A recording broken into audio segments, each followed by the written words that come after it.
الحمد لله وكفى والصلاة والسلام على محمد المصطفى أما بعد فأعوذ بالله من الشيطان الرجيم بسم الله الرحمن الرحيم قل تعالوا أتل ما حرم ربكم عليكم ألا تشركوا به شيئا وبالوالدين إحسانا ولا تقتلوا أولادكم من إملاق نحن نرزقكم وإياهم ولا تقربوا الفواحش ما ظهر منها وما بطن ولا تقتلوا النفس التي حرم الله إلا بالحق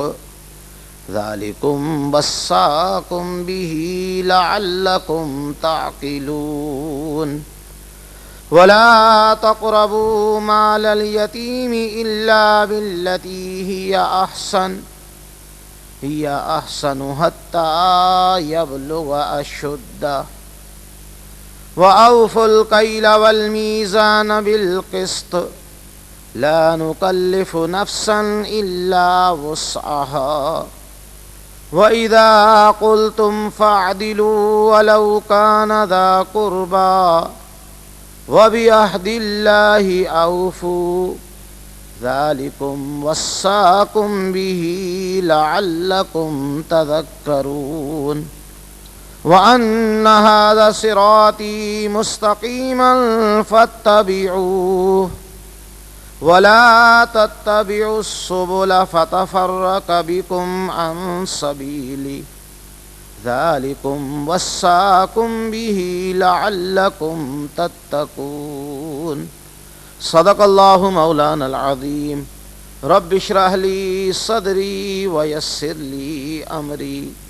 واحلل عقدة من لساني يفقهوا قولي مولاي صل وسلم دائما أبدا على حبيبك خير الخلق كلهم هو الحبيب الذي ترجى شفاعته لكل هول من الأحوال مقتهم فسهل يا إلهي علينا كل صعب بحرمة سيد الأبرار سهل الصلاة والسلام عليك يا رسول الله الصلاة والسلام عليك يا حبيب الله الصلاة والسلام عليك يا نبي الله وعلى آلك وأصحابك يا نور الله۔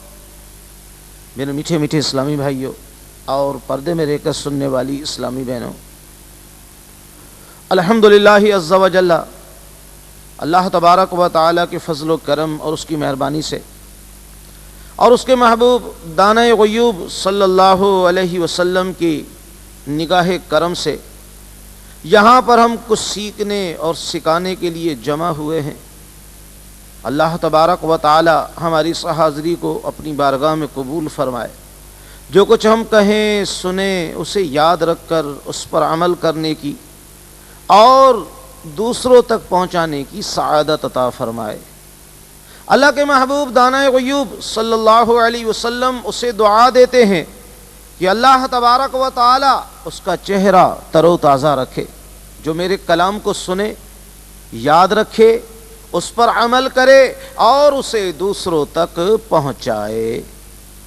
اگر ہم شاد و آباد رہنا چاہتے ہیں، دنیا کی خوشیاں حاصل کرنا چاہتے ہیں، ایمان کی سلامتی چاہتے ہیں، اپنی قبر کو جنت کا باغ بنانا چاہتے ہیں، کل بروز قیامت عرش الہی کے سائے میں جگہ حاصل کرنا چاہتے ہیں، سرکار دو عالم صلی اللہ علیہ وسلم کے دستے مبارک سے آب کوثر کے جام پینا چاہتے ہیں اور جنت میں بلا حساب و کتاب جانا چاہتے ہیں، تو پھر ہمیں خود بھی سنتوں پر عمل کرنا پڑے گا اور نیکی کی دعوت کے ذریعے دوسروں کو بھی سنتوں کی تعلیم دینا پڑے گی۔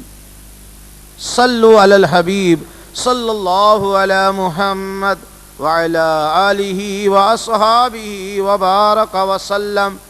توبوا الی اللہ استغفر اللہ۔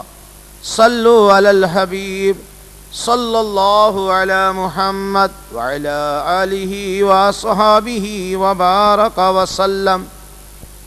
میرے میٹھے میٹھے اسلامی بھائیو، اللہ رب العالمین جل وعلا نے قرآن مجید فرقان حمید میں سورۃ الانعام کی آیت نمبر 51 سے آیت نمبر 53 تک ان آیات میں جن باتوں کے طرف ہماری توجہ دلائی ہے، یہ بڑی اہم آیات ہیں۔ ان پر عمل کرنے کی وجہ سے ہماری انفرادی اور اجتماعی زندگی سنور سکتی ہے۔ آج ہمیں جو انتشار و افتراق، قتل و غارت گری، جھوٹ اور بد عہدی، حق تلفی، لوٹ مار، فحاشی و بے حیائی اور گھریلو اور خاندانی نظام کی تباہی اور بربادی نظر آ رہی ہے، یہ درست ہو سکتی ہے اور ہم ایک اچھے، با کردار اور با حیا مسلمان بن سکتے ہیں اگر اللہ تبارک و تعالی ہمیں توفیق دے تو روزانہ اپنے دن کا آغاز کرتے ہوئے ان آیات کا مفہوم سامنے رکھ کر ان آیات کی تلاوت کر لیا کرے، اور رات کو سوتے وقت یہ جائزہ بھی لے لیا کرے کہ میں نے ان 10 احکام پر کہاں تک عمل کیا، کون سا حکم اور کون سی بات ابھی تک میری عملی زندگی میں نہیں آ سکی، اور کس شعبے میں ابھی تک کمزوری پائی جاتی ہے۔ یوں اگر ہم اپنا محاسبہ کرتے رہے، فکر مدینہ کرتے رہے اور کرتے رہیں گے تو انشاءاللہ عز و جل یہ 10 کے 10 احکام ہماری عملی زندگی میں آ جائیں گے۔ پھر ہمیں دل کا سکون، اخلاق کی پاکیزگی، اللہ تعالیٰ کی رضا، دنیا کی عزت و سرفرازی اور آخرت کی کامیابی انشاءاللہ عز و جل ضرور ضرور نصیب ہوگی۔ ان 3 آیات کی اہمیت اور عظمت کا اندازہ آپ اس بات سے لگائیں کہ حضرت عبداللہ ابن مسعود رضی اللہ تعالی عنہ فرماتے ہیں کہ جو شخص سرکار دو عالم صلی اللہ علیہ وسلم کا ایسا وصیت نامہ دیکھنا چاہتا ہو جس پر آپ کی مہر لگی ہوئی ہو تو وہ ان آیات کو پڑھ لے۔ ان میں وہ وصیت موجود ہے جو سرکار دو عالم نور مجسم رحمت عالمیان صلی اللہ علیہ وسلم نے اللہ کے حکم سے امت کو عطا فرمائی ہے۔ یہ تو آپ جانتے ہی ہیں کہ انسان کے لیے وصیت کی کیا اہمیت ہوتی ہے۔ ایک شخص اپنی وفات کے بعد اپنی اولاد کے لیے، اپنے عزیزوں اور رشتہ داروں کے لیے، اپنے متعلقین اور دوست احباب کے لیے جن باتوں کو بہت ضروری سمجھتا ہے ان کی وہ وصیت کر جاتا ہے۔ تو یوں سمجھیے کہ یہ 10 باتیں وہ ہیں جو آپ کی امت کے لیے بہت زیادہ اہمیت رکھتی ہیں۔ اسی لیے تو حضرت عبداللہ ابن مسعود رضی اللہ تعالی عنہ ان 10 باتوں کو آپ کا مہر بند وصیت نامہ قرار دے رہے ہیں۔ حضرت عبادہ بن صامت رضی اللہ تعالیٰ عنہ بتاتے ہیں کہ سرکار دو عالم نور مجسم رحمت عالمیان صلی اللہ علیہ وسلم نے صحابہ کرام کو مخاطب کرتے ہوئے ارشاد فرمایا، کون ہے جو مجھ سے 3 آیتوں پر بیعت کرے؟ پھر یہی 3 آیتیں تلاوت فرما کر ارشاد فرمایا جو شخص اس بیعت کو پورا کرے گا اس کا اجر اللہ تعالی کے ذمے ہو گیا۔ اور یہ بات صرف یہی نہیں کہ یہ 3 آیتیں آپ کا وصیت نامہ ہے، بلکہ خود رب العالمین جل وعلا نے بھی ان 3 آیات میں ہر آیت کے آخر میں یہ الفاظ ارشاد فرمائے ہیں، ذالکم وصاکم بہ۔ یہ الفاظ 3 بار ارشاد فرمائے ہیں، جس کا معنی یہ ہے کہ اللہ تبارک و تعالی تمہیں ان باتوں کی وصیت کرتا ہے، تاکیدی حکم کرتا ہے تاکہ تم سمجھو، تاکہ تم یاد رکھو، تاکہ تم پرہیزگار بن جاؤ اور بچتے رہو۔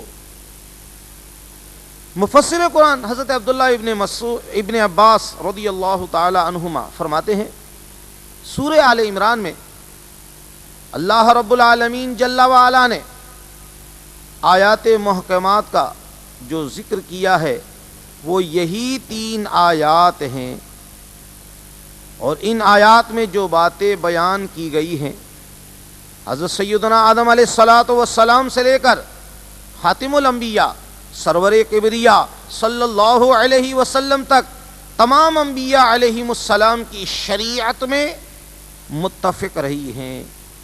ان میں سے کوئی چیز کسی مذہب و ملت اور کسی شریعت میں منسوخ نہیں۔ کہب احبار رضی اللہ تعالی عنہ جو تورات کے بڑے ماہر عالم ہیں، پہلے یہودی تھے پھر مسلمان ہوئے، وہ فرماتے ہیں کہ قرآن مجید کی یہ آیات جس میں 10 حرام چیزوں کا بیان ہے، اللہ تعالی کی کتاب تورات بسم اللہ کے بعد انہی آیات سے شروع ہوتی ہے، اور کہا گیا ہے کہ یہی وہ 10 کلمات ہیں جو حضرت سیدنا موسیٰ علیہ السلام پر نازل ہوئے تھے۔ صلو علی الحبیب صلی اللہ علی محمد وعلی آلہ واصحابہ وبارک وسلم۔ توبوا الی اللہ استغفر اللہ۔ صلو علی الحبیب صلی اللہ علی محمد وعلی آلہ واصحابہ وبارک وسلم۔ میرے میٹھے میٹھے اسلامی بھائیوں اور پردے میں رہ کر سننے والی اسلامی بہنوں، اگر ہم اپنی اصلاح چاہتے ہیں تو مدنی انعامات کے عامل بن جائیں اور ساری دنیا کے لوگوں کی اصلاح کے لیے مدنی قافلوں کے مسافر بن جائیں۔ اس کی برکت سے دنیا اور آخرت کی کامیابی ہمارا مقدر بن جائے گی۔ میرے میٹھے میٹھے اسلامی بھائیوں، ان 10 باتوں میں سب سے پہلی بات اور سب سے پہلا حکم یہ ہے کہ اللہ تعالیٰ کے ساتھ کسی کو بھی شریک نہ ٹھہرانا، کیونکہ اللہ رب العالمین جل وعلا کے یہاں دوسرے جرائم تو معاف ہو سکتے ہیں، مگر شرک ایسا جرم ہے جو کسی صورت معاف نہیں ہو سکتا۔ سورہ نساء میں ارشاد باری تعالیٰ ہے، ان اللہ لا یغفر ان یشرک بہ ویغفر ما دون ذلک لمن یشاء۔ بے شک نہیں بخشتا اس کو جو اس کا شریک ٹھہرائے، اور بخشتا ہے اس سے نیچے کے گناہ جس کے چاہے۔ سورہ مائدہ میں ارشاد فرمایا، انہ من یشرک باللہ، بے شک جس نے شریک ٹھہرایا اللہ کے سوا، فقد حرم اللہ علیہ الجنۃ ومأواہ النار، حرام کی اللہ تبارک و تعالی نے اس پر جنت اور اس کا ٹھکانہ دوزخ ہے۔ وما للظالمین من انصار، اور کوئی نہیں ظالموں کی مدد کرنے والا۔ میرے میٹھے میٹھے اسلامی بھائیوں، مشرک خواہ کیسا ہی سخی کیوں نہ ہو، کیسا ہی با اخلاق کیوں نہ ہو، کیسا ہی عبادت اور ریاضت کرنے والا کیوں نہ ہو، کیسا ہی حاجی اور نمازی کیوں نہ ہو، کیسا ہی بہادر اور مجاہد کیوں نہ ہو، کیسا ہی ذاکر و شاغل کیوں نہ ہو، اس پر جنت حرام ہے، اس کا ٹھکانہ سوائے دوزخ کے اور کوئی نہیں، کیونکہ شرک وہ چنگاری ہے جو اعمال کے خرمن کو جلا کر رکھ دیتی ہے۔ شرک کی تعریف کیا ہے؟ یہاں یہ بات ذہن میں رکھ لیجئے، بہت سارے لوگوں کو شرک فوبیا ہوتا ہے، بات بات پر شرک کا فتویٰ لگاتے ہیں۔ شرک کی تعریف یہ ہے، ہمارے شیخ الحدیث حضرت علامہ مولانا صاحبزادہ محمد عبد الشکور صاحب دامت برکاتہم عالیہ، جو ہمارے شیخ طریقت بھی ہیں، جو ہمارے استاد محترم بھی ہیں، آپ کی تعلیمات کا خلاصہ یہ ہے، آپ فرماتے ہیں کہ شرک کی تعریف یہ ہے کہ اللہ تعالیٰ کی ذات میں، اس کی صفات میں، اس کی عبادت میں کسی کو شریک کرنا۔ اللہ تبارک و تعالی جیسا ہے ایسا تو کوئی ہو ہی نہیں سکتا۔ اللہ تبارک و تعالی وحدہ لا شریک ہے، وہ کسی کا محتاج نہیں، ساری کائنات رب کی محتاج ہے۔ اللہ تبارک و تعالی کی صفات میں، اللہ تبارک و تعالی دیکھتا بھی ہے، ہم بھی دیکھتے ہیں۔ اللہ تبارک و تعالی سنتا ہے، ہم بھی سنتے ہیں۔ اللہ تبارک و تعالی بولتا ہے، ہم بھی بولتے ہیں۔ لیکن یاد رکھ لیجئے، ہمارا دیکھنا، ہمارا سننا، ہمارا بولنا، ہمارے سارے معاملات رب ذوالجلال کی عطا سے ہیں، اور رب کا بولنا، رب کا سننا، رب کا دیکھنا، یہ سب کا سب اس کا ذاتی ہے۔ اسی طریقے سے اللہ تبارک و تعالی کی عبادت کرنا، اللہ تبارک و تعالی کی عبادت میں اگر کوئی کسی کو شریک کرتا ہے، یاد رکھ لیجئے سرکار دو عالم نور مجسم رحمت عالمیان صلی اللہ علیہ وسلم کا فرمان عظمت نشان ہے کہ جس نے مجھے بھی سجدہ کیا اس کا ایمان بھی برباد ہو جائے گا۔ تو میرے میٹھے میٹھے اسلامی بھائیوں اور پردے میں رہ کر سننے والی اسلامی بہنوں، دوبارہ شرک کی تعریف سماعت فرما لیجئے کہ اللہ تعالیٰ کی ذات میں، اس کی صفات میں، اس کی عبادت میں کسی کو شریک کرنا۔ الحمدللہ ہم یا رسول اللہ کہنے والے اللہ کی ذات میں، اللہ کی صفات میں اور اللہ کی عبادت میں کسی کو شریک نہیں کرتے۔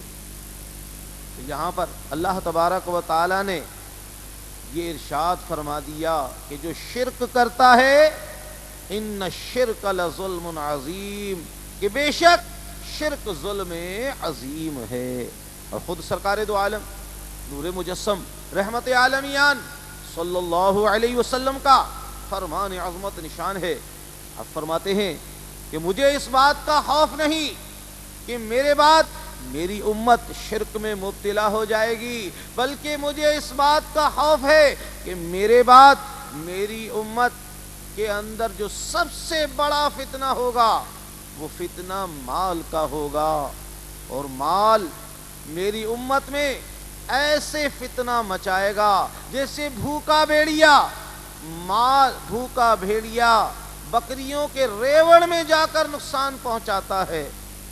میرے میٹھے میٹھے اسلامی بھائیوں، سرکار دو عالم نور مجسم رحمت عالمیان صلی اللہ علیہ وسلم نے شرک کا قلعہ کما کر دیا۔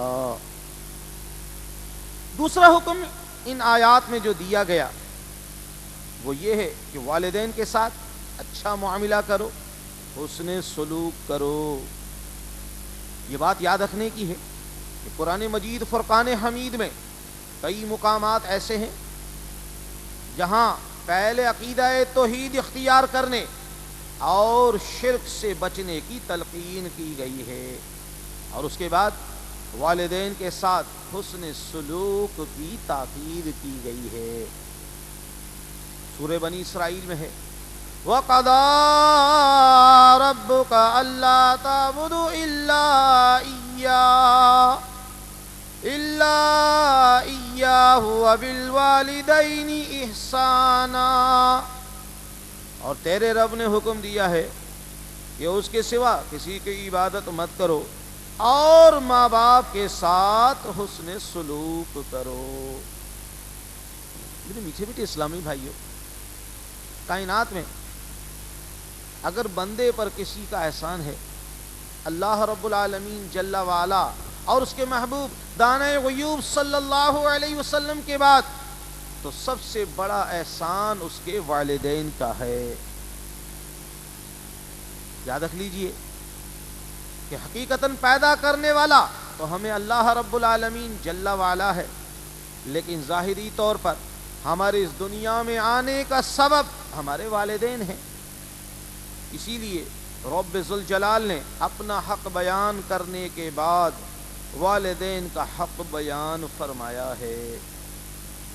میٹھے میٹھے اسلامی بھائیوں، سورہ بنی اسرائیل میں اللہ تبارک و تعالی نے ارشاد فرمایا، اِمَّا يَبْلُغَنَّ عِندَكَ الْكِبَرَ أَحَدُهُمَا أَوْ كِلَاهُمَا فَلَا تَقُل لَّهُمَا اُفٍّ وَلَا تَنْهَرْهُمَا وَقُل لَّهُمَا قَوْلًا كَرِيمًا، اگر تیرے پاس ان میں سے ایک یا دونوں بڑھاپے کو پہنچ جائیں تو ان کی کبھی ہوں بھی مت کہنا اور نہ ان کو جھڑکنا، اور ان سے خوب ادب سے بات کرنا۔ وَاخْفِضْ لَهُمَا جَنَاحَ الذُّلِّ مِنَ الرَّحْمَةِ، اور ان کے سامنے شفقت سے، انکساری کے ساتھ، عاجزی کے ساتھ جھکے رہنا۔ وَقُلْ رَبِّ ارْحَمْهُمَا كَمَا رَبَّيَانِي صَغِيرًا، اور ان کے لیے یوں دعا کرتے رہنا کہ میرے پروردگار ان دونوں پر رحمت فرمانا جیسے انہوں نے بچپن میں میری پرورش کی۔ رَبُّكُمْ أَعْلَمُ بِمَا فِي نُفُوسِكُمْ، اور صرف اس ظاہری تعظیم پر اکتفا نہ کرنا، دل میں بھی ان کا ادب کرنا، کیونکہ تمہارا رب تمہارے مافی الضمیر کو خوب جانتا ہے۔ ان تکونوا صالحین فإنہ کان للأوابین غفورا، اگر تم سعادت مند ہو تو وہ توبہ کرنے والوں کی خطا معاف کر دیتا ہے۔ میرے میٹھے میٹھے اسلامی بھائیوں اور پردے میں رہ کر سننے والی اسلامی بہنوں، اللہ کے محبوب دانۂ غیوب صلی اللہ علیہ وسلم کے غلاموں کو یہ تعلیم دی جا رہی ہے کہ اگر تم اللہ تعالیٰ کو راضی کرنا چاہتے ہو، اگر تم دنیا اور آخرت کی کامیابی حاصل کرنا چاہتے ہو تو والدین کے ساتھ حسن سلوک کرو، والدین کے ساتھ مہربانی کرو۔ اگر دونوں یا دونوں میں سے ایک کوئی بڑھاپے کو پہنچ جائے تو ان کے سامنے اف بھی نہ کہنا، ان کو جھڑکنا بھی مت، بلکہ ان کے ساتھ خوب ادب سے بات کرنا، ان کے ساتھ شفقت اور انکساری کے ساتھ، عاجزی کے ساتھ جھکے رہنا، اور رب کی بارگاہ میں یہ دعا کرتے رہنا کہ اے رب ان پر رحم فرما، ایسے رحم فرما جیسے انہوں نے بچپن پر میری پرورش کی ہے۔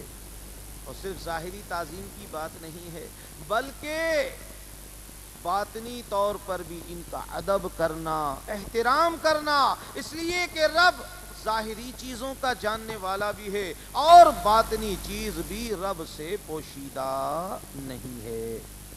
میرے میٹھے اسلامی بھائیوں، ہو سکتا ہے کسی کے ذہن میں یہ بات آئے کہ میرے ماں باپ اگر نیک ہوں، صالح ہوں، پرہیزگار ہوں، بھئی پھر تو میں ان کا ادب کروں گا۔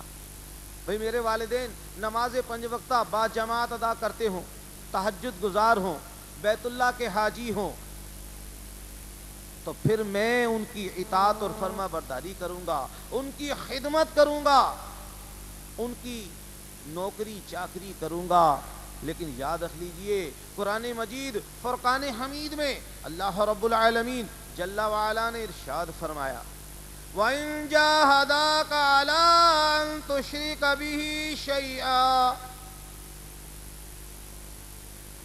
فرمایا کہ اپنے والدین کے ساتھ، اگرچہ تیرے والدین مشرک بھی ہوں، اگرچہ تیرے والدین اللہ اور اس کے رسول کے نافرمان بھی ہوں، وَصَاحِبْهُمَا فِي الدُّنْيَا مَعْرُوفًا، وہ پھر بھی تیرے صاحب ہیں دنیا اور آخرت میں، لہذا اگرچہ وہ اللہ اور اس کے رسول کے نافرمان ہے لیکن پھر بھی تجھے ان کی خدمت کرنی ہے۔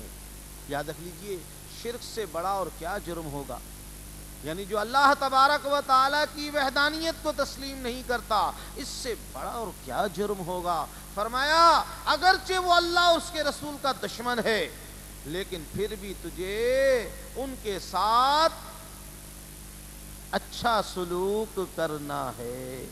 میرے میٹھے میٹھے اسلامی بھائیوں اور پردے میں رہ کر سننے والی اسلامی بہنوں، اگر ہم اپنے والدین کی خدمت کریں گے، اپنے والدین کے ساتھ حسن سلوک کریں گے، اللہ رب العالمین جل وعلا ہمیں دنیا اور آخرت کی کامیابی ہمیں عطا فرمائے گا۔ یہاں ایک میں واقعہ آپ کی خدمت میں عرض کرتا ہوں،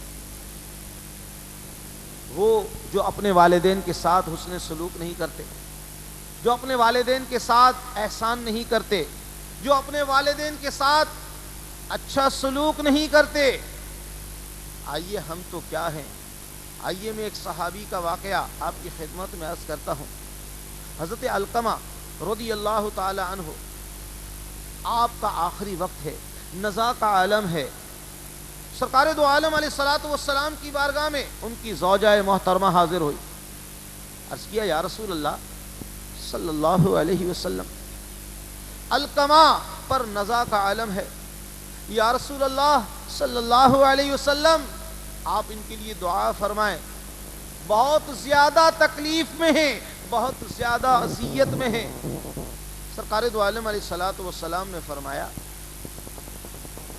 کیا علقمہ کی ماں زندہ ہے؟ عرض کیا ہاں یا رسول اللہ صلی اللہ علیہ وسلم۔ آپ نے فرمایا علقمہ کی ماں کو بلاؤ۔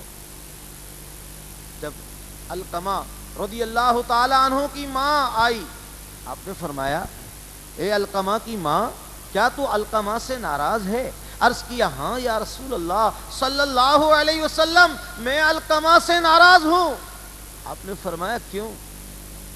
عرض کیا یا رسول اللہ صلی اللہ علیہ وسلم، جب سے میں نے علقمہ کی شادی کی ہے، علقمہ اپنی بیوی کو دیکھ کر مسکراتا تھا اور مجھے دیکھ کر مسکراتا نہیں تھا۔ دیکھیے علقمہ نے اپنی ماں کو مارا نہیں تھا، گالی نہیں دی تھی، برا بلا نہیں کہا تھا، صرف اپنی بیوی کو دیکھ کر مسکراتا تھا اور اپنی ماں کو دیکھ کر مسکراتا نہیں تھا۔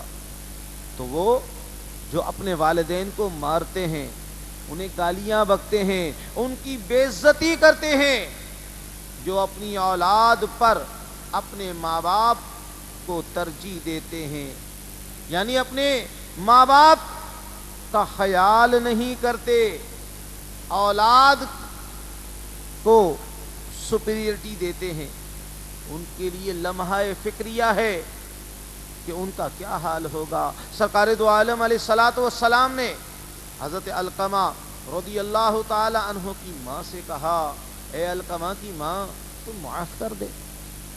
عرض کیا یا رسول اللہ صلی اللہ علیہ وسلم، میں علقمہ کو معاف نہیں کروں گی۔ آپ نے فرمایا اچھا؟ آپ نے فرمایا اے میرے صحابہ، لکڑیاں اکٹھی کرو، آگ جلاؤ۔ عرض کیا یا رسول اللہ صلی اللہ علیہ وسلم، آپ کیا کریں گے؟ آپ صلی اللہ علیہ وسلم نے فرمایا میں علقمہ کو آگ میں جلاؤں گا۔ اللہ اکبر۔ اور اگر تو نے معاف نہیں کیا تو اللہ تبارک و تعالی علقمہ کو جہنم کی آگ میں جلائے گا۔ آپ اندازہ لگائیے، علقمہ کی ماں کہنے لگی یا رسول اللہ صلی اللہ علیہ وسلم آپ گواہ ہو جائیے، میں نے علقمہ کو معاف کیا، میں نے علقمہ کو معاف کیا۔ ادھر علقمہ کو معاف کیا، ادھر حضرت علقمہ رضی اللہ تعالیٰ عنہ کی زبان سے کلمہ شہادت جاری ہو گیا، اشہد ان لا الہ الا اللہ وحدہ لا شریک لہ واشہد ان محمدا عبدہ ورسولہ۔ پھر میٹھے میٹھے اسلامی بھائیوں اور پردے میں رہ کر سننے والی اسلامی بہنوں، آپ ذرا غور تو کیجئے کہ جو والدین کے ساتھ اچھا سلوک نہیں کرتے، جو ماں باپ کے ساتھ زیادتی کرتے ہیں، موت کے وقت ان کو کیسی تکالیف کا سامنا کرنا پڑتا ہے۔ ہو سکتا ہے ماں باپ کی نافرمانی کے سبب، ماں باپ کے ساتھ زیادتی کرنے کے سبب ان کے ایمان پر بھی کوئی مصیبت آ جائے۔ اس لیے ہمیں چاہیے کہ ہم اپنے والدین کے ساتھ احسان کریں۔ ہمارے قائد اہل سنت حضرت علامہ مولانا شاہ احمد نورانی صاحب دامت برکاتہ رحمت اللہ علیہ ایک مرتبہ اب درس قرآن دے رہے تھے، آپ نے فرمایا لوگ زمانے کے غوث کو تلاش کرتے ہیں، زمانے کے کتب کو تلاش کرتے ہیں۔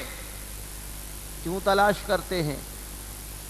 تاکہ ان کی دعائیں قبول ہو جائیں، تاکہ ان کی پریشانیاں دور ہو جائیں۔ آپ فرماتے ہیں اے نادان شخص، تیرے ماں باپ اگر زندہ ہیں تجھے پہاڑوں پر جانے کی ضرورت نہیں، تجھے مشرق اور مغرب کا سفر کرنے کی ضرورت نہیں۔ ارے تیرے گھر میں اللہ کے فضل و کرم اور اس کی مہربانی سے وقت کا غوث، وقت کا قطب موجود ہے۔ اگر تو اپنے ماں باپ کی خدمت کرے گا، دنیا اور آخرت کی کامیابی تیرا مقدر بن جائے گی۔ تو میرے میٹھے میٹھے اسلامی بھائیو، اگر واقعی ہم کامیابی حاصل کرنا چاہتے ہیں تو جہاں اللہ تبارک و تعالیٰ کی عبادت کرتے ہیں، اس کی بندگی کرتے ہیں، وہاں پر اپنے والدین کے ساتھ حسن سلوک بھی کریں۔ صلو علی الحبیب صلی اللہ علی محمد وعلی آلہ وصحابہ وبارک وسلم۔ توبوا الی اللہ استغفر اللہ۔ صلو علی الحبیب صلی اللہ علی محمد وعلی آلہ وصحابہ وبارک وسلم۔ ان تین آیات میں جو 10 احکام دیے گئے ہیں، ان میں تیسرا حکم یہ بھی ہے وَلَا تَقْتُلُوا أَوْلَادَكُم مِّنْ إِمْلَاقٍ نَحْنُ نَرْزُقُكُمْ وَإِيَّاهُمْ۔ اپنی اولاد کو مفلسی کی وجہ سے قتل نہ کرو، ہم تم کو بھی رزق دیں گے اور ان کو بھی۔ زمانہ جاہلیت میں 2 وجہ سے اولاد کو قتل کیا جاتا تھا۔ ایک تو بیٹیوں کے عار اور شرم کی وجہ سے قتل کر دیتے تھے تاکہ کسی کو داماد نہ بنانا پڑے۔ شیطان نے پٹی یہ پڑھائی تھی کہ تمہاری بیٹی دوسرے کے گھر میں جانا بڑی شرم کی بات ہے۔ حالانکہ احمق یہ نہیں سوچتے تھے کہ ہماری جو بیوی ہے وہ بھی تو کسی کی بیٹی ہے، اور ہم جس ماں کے بطن سے پیدا ہوئے آخر وہ بھی تو کسی نہ کسی کی بیٹی اور بہن ہوگی۔ دوسری وجہ اولاد کو قتل کرنے کی یہ بھی تھی کہ ہم اسے ضروریات زندگی کہاں سے عطا کریں گے، ان کے کھانے پینے، رہنے، سہنے، اوڑھنے، پہننے کا انتظام کہاں سے کریں گے۔ پھر بعض اوقات تو والدین غریب ہوتے تھے تو اپنے فقر اور غربت کی وجہ سے قتل کر دیتے تھے، اور بسا اوقات غربت نہیں ہوتی تھی بلکہ صرف غربت کا اندیشہ ہوتا تھا کہ کہیں ایسا نہ ہو کہ کثرت اولاد کی وجہ سے ہم غریب ہو جائیں اور ہم اولاد کی ضروریات کو پورا نہ کر سکیں۔ اسی لیے تو سورہ بنی اسرائیل میں اللہ تبارک و تعالی نے ارشاد فرمایا وَلَا تَقْتُلُوا أَوْلَادَكُمْ خَشْيَةَ إِمْلَاقٍ، اور اولاد کو مفلسی کے اندیشے کی وجہ سے قتل نہ کرو۔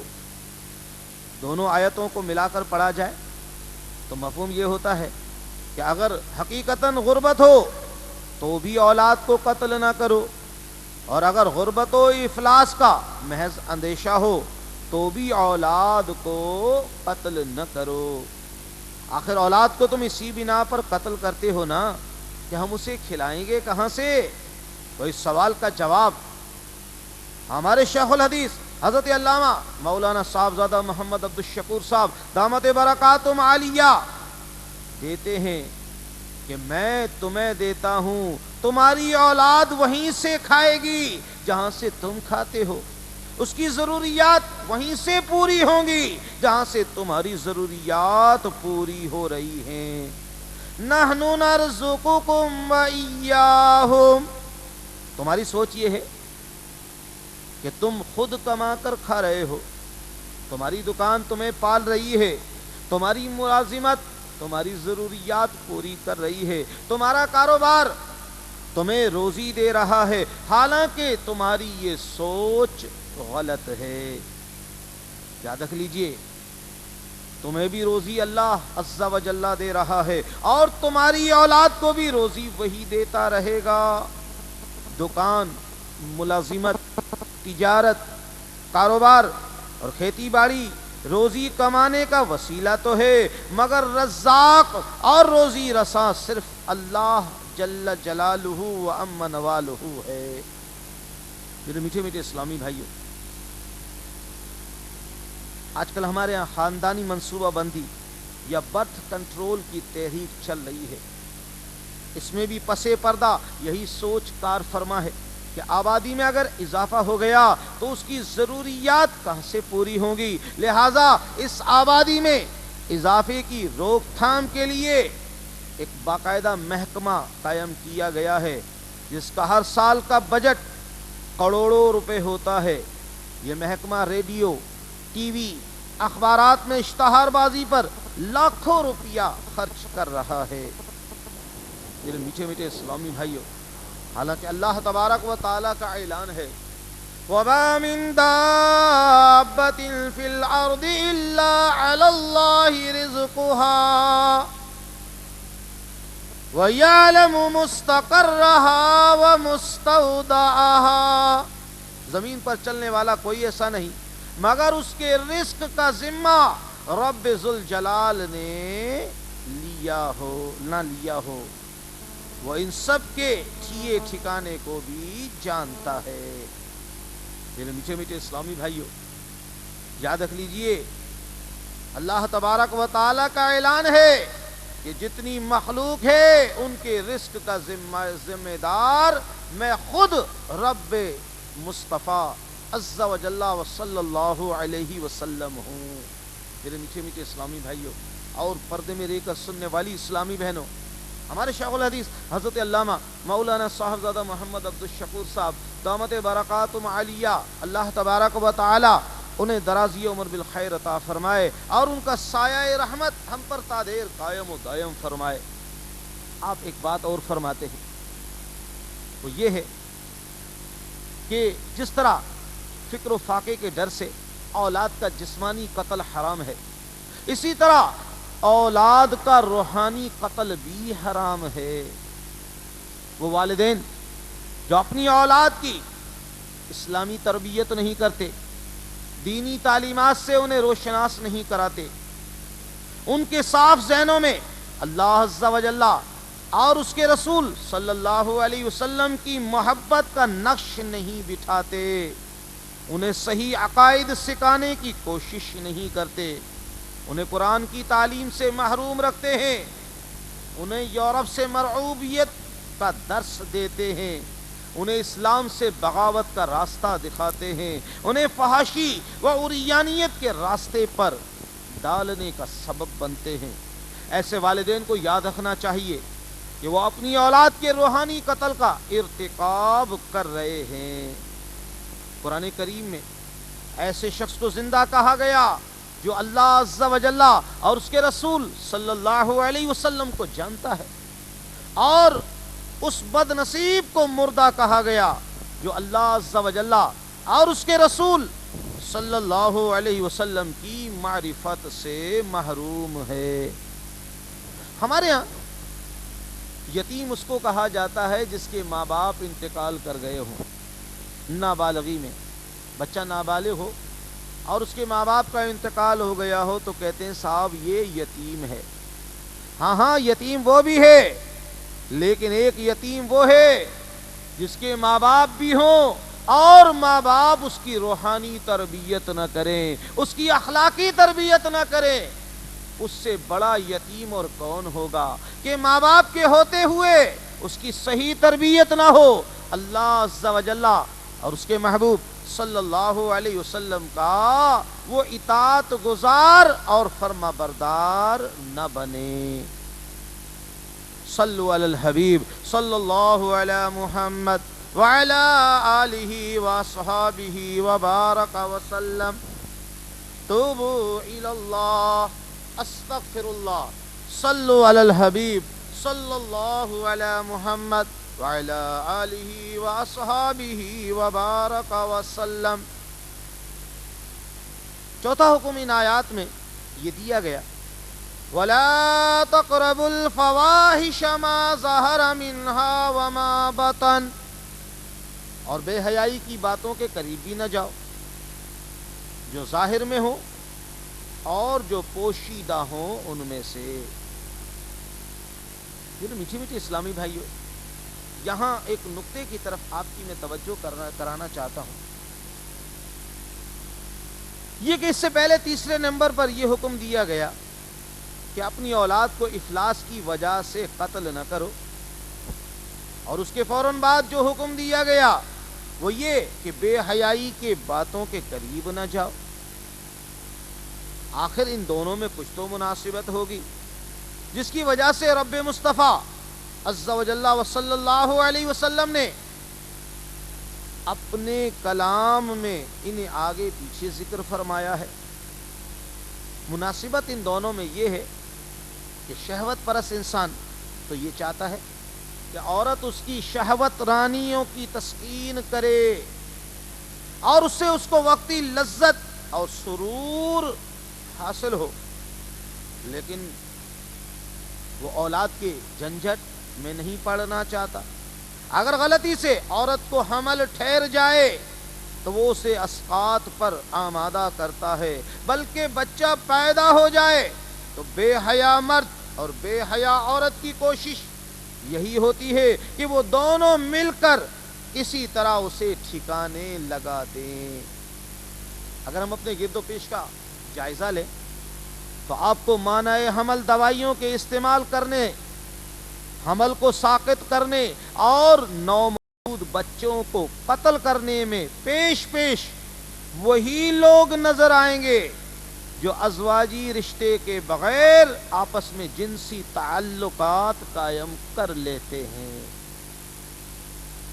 ویسے تو قرآن و حدیث کی اصطلاح میں فاحش ہر ایسے برے کام کو کہتے ہیں جس کے اثرات برے ہوں اور دور تک پہنچے۔ اس مفہوم کے اعتبار سے فحاشی اور بے حیائی کا دائرہ بہت وسیع ہے۔ فحاشی زبان سے بھی ہوتی ہے، عمل سے بھی ہو سکتی ہے اور دل سے بھی ہو سکتی ہے۔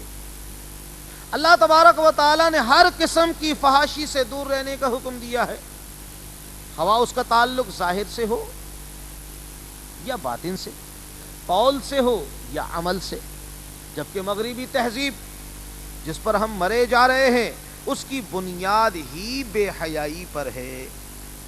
اخبارات میں بے حیائی، ریڈیو اور ٹی وی میں بے حیائی، سڑکوں اور دکانوں پر بے حیائی، کھیل کے میدانوں اور اسکولوں کالجوں میں بے حیائی، اور ہم مغرب والوں پر کیسے انگلی اٹھائیں؟ ہمارے اپنے ملک کا شہروں اور گھروں کا یہی حال ہے۔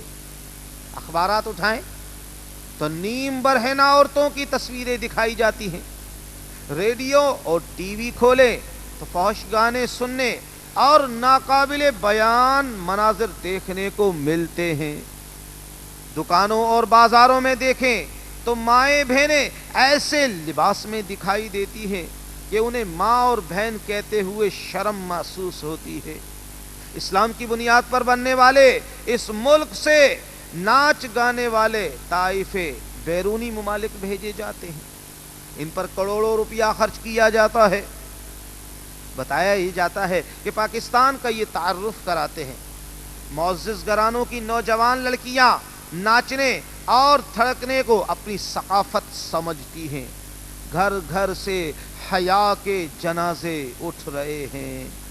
ہمارے شیخ الحدیث حضرت علامہ مولانا صاحبزادہ محمد عبد الشکور صاحب دامت برکاتہم عالیہ، آپ کی تعلیمات کا خلاصہ یہ ہے، آپ فرماتے ہیں کہ سرکار دو عالم نور مجسم رحمت عالمیان صلی اللہ علیہ وسلم نے حیا کو ایمان کا حصہ قرار دیا ہے۔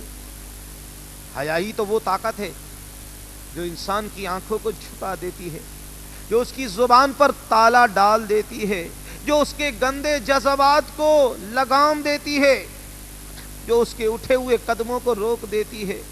جس شخص میں حیا نہ ہو اس کا ایمان بھی مشکوک ہو جاتا ہے۔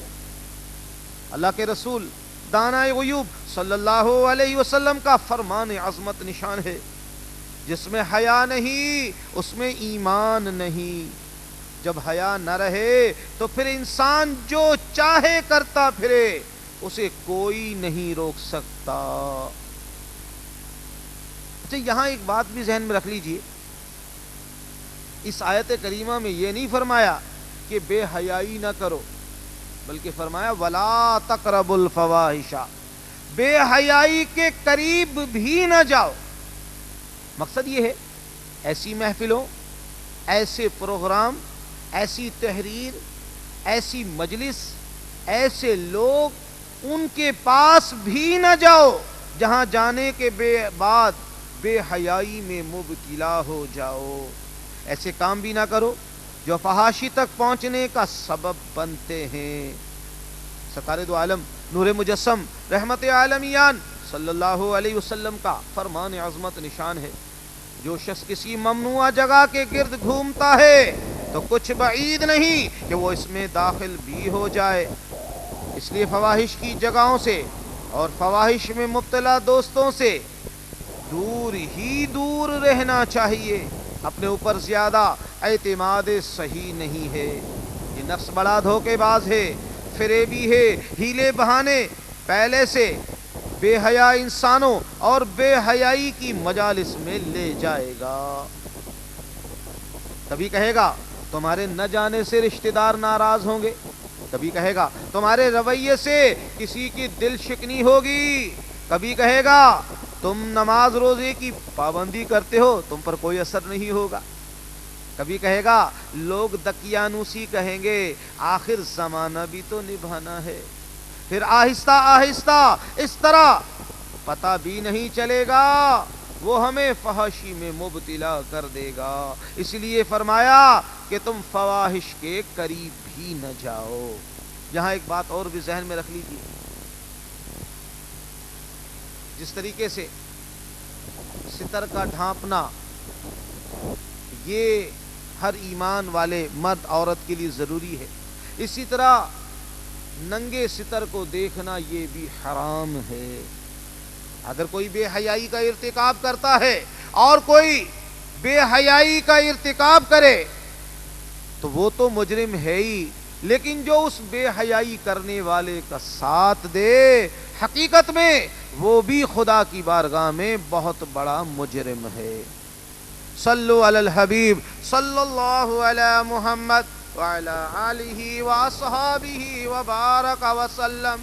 توبوا الی اللہ، استغفر اللہ۔ صلو علی الحبیب صلی اللہ علی محمد وعلی آلہ واصحابہ وبارک وسلم۔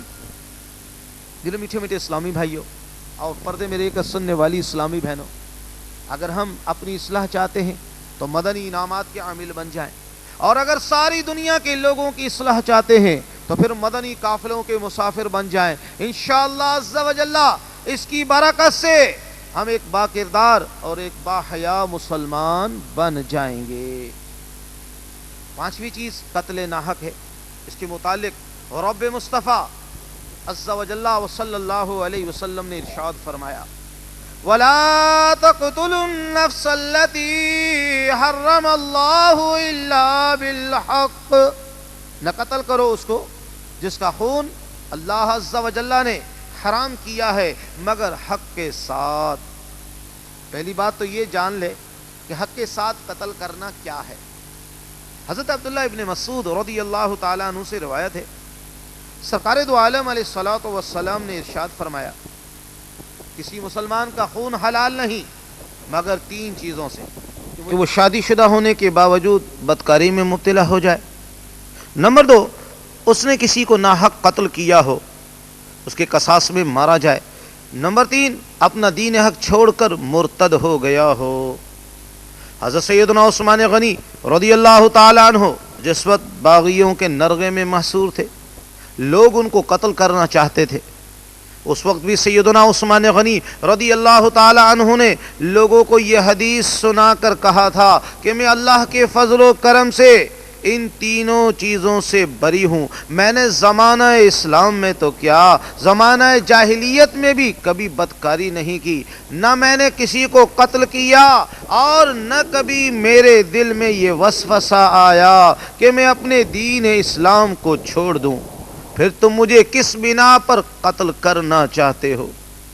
اور یہ بات بھی یاد رکھ لیجئے کہ ان تین جرائم کی بنا پر کسی کو بھی قانون ہاتھ میں لینے کی اجازت نہیں۔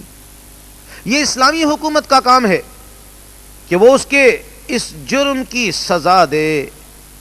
اگر کسی کو قانون ہاتھ میں لینے کی اجازت دے دی جائے تو شہر اور آبادیوں انارکی کا شکار ہو جائیں گی، امن اور سکون اور تحفظ نام کی کوئی چیز باقی نہ رہے گی۔ جس کا دل چاہے گا وہ جس کسی بے گناہ پر الزام لگا کر اس کا خون بہا دے گا۔ صلو علی الحبیب صلی اللہ علی محمد وعلی آلہ وصحابہ وبارک وسلم۔ توبوا الی اللہ، استغفر اللہ، صلو علی الحبیب صلی اللہ علی محمد وعلی آلہ وصحابہ وبارک وسلم۔ ان آیات میں چھٹا حکم یہ دیا گیا کہ وہ یتیم کے مال کے قریب بھی نہ جاؤ۔ یاد رکھ لیجئے، کسی بھی انسان کے مال، جائیداد، زمین، مکان، دکان اور سامان پر ناحق قبضہ جمانا ایسا گناہ ہے کہ اس بخشش اس وقت تک اس کی نہیں ہو سکتی جب تک کہ اس کی تلافی نہ کر دی جائے یا جب تک اس مظلوم شخص سے معافی نہ مانگی جائے۔ اگر معافی تلافی کے بغیر کسی کا انتقال ہو گیا تو اسے قیامت کے دن ہولناک انجام سے دوچار ہونا پڑے گا، کیونکہ رب تعالیٰ اپنے حقوق ضائع کرنے والوں کو تو معاف کر سکتا ہے، لیکن حقوق العباد ضائع کرنے والے شخص کی نیکیاں لے کر ان لوگوں میں تقسیم کر دی جائیں گی جن کے اس نے حقوق ضائع کیے ہوں گے۔ اور اگر خدا نہ خواستہ سب کے حقوق کی ادائیگی سے پہلے اس کی نیکیاں ختم ہو گئیں تو پھر اس کے گناہ لے کر اس کے ذمے ڈال دیے جائیں گے۔ ایسے شخص کو حدیث میں مفلس قرار دیا گیا، کیونکہ قیامت کے دن جب کہ انسان ایک ایک نیکی کا محتاج ہوگا، اس دن یہ بدنصیب اپنی نیکیوں سے ہاتھ دھو بیٹھے گا بلکہ دوسروں کے گناہ بھی اپنے ذمے لے لے گا۔ ہمارے شیخ الحدیث حضرت علامہ مولانا صاحب زادہ محمد عبد الشکور صاحب دامت برکاتہم عالیہ، آپ کی تعلیمات کا خلاصہ یہ ہے، آپ فرماتے ہیں ویسے تو کسی انسان کے مال کو غصب کرنا، ہڑپ کرنا، چوری چکاری کرنا جائز نہیں، مگر یتیم کے مال کے قریب نہ جانے کا خاص طور پر 2 وجہ سے حکم دیا۔ ایک تو اس لیے کہ عام شخص اپنی ذاتی طاقت یا اپنے جتھے یا جماعت کی حمایت کے سبب اپنے حق کا دفاع کر سکتا ہے اور اپنا مال، اپنا مکان اور زمین بچانے کے لیے لڑ سکتا ہے، مگر یتیم ایسا نہیں کر سکتا۔ اس کی دوسری وجہ یہ ہے کہ عرب معاشرے میں، جس سے قرآن کریم براہ راست مخاطب ہے، اس معاشرے میں یہ ظلم ہو رہا تھا کہ یتیم لڑکوں اور لڑکیوں کے مال و دولت پر ان کے عزیز و اقارب ناجائز قبضہ جما لیتے تھے۔ خاص طور پر یتیم بچیوں کا معاملہ تو بڑا عجیب تھا۔ بعض اوقات بالغ ہونے کے باوجود ان کے رشتے صرف اس لیے نہیں آتے تھے کہ کہیں مال ہاتھ سے نکل نہ جائے۔ کبھی ایسا بھی ہوتا تھا بظاہر یتیموں کے متولی اور سرپرست بن کر، بظاہر بڑی شفقت اور محبت دکھا کر کہ ہم صرف ان کی حفاظت اور تربیت کی خاطر وقت دے رہے ہیں، لیکن درِ پردہ ان کی کوشش یہی ہوتی تھی کہ ان کے بالغ ہونے سے پہلے پہلے جتنا کھا سکتے ہیں کھا جائیں۔ جہاں 10 کی ضرورت ہوتی تھی وہاں 100 خرچ کرتے تھے اور خوب عیاشی کرتے۔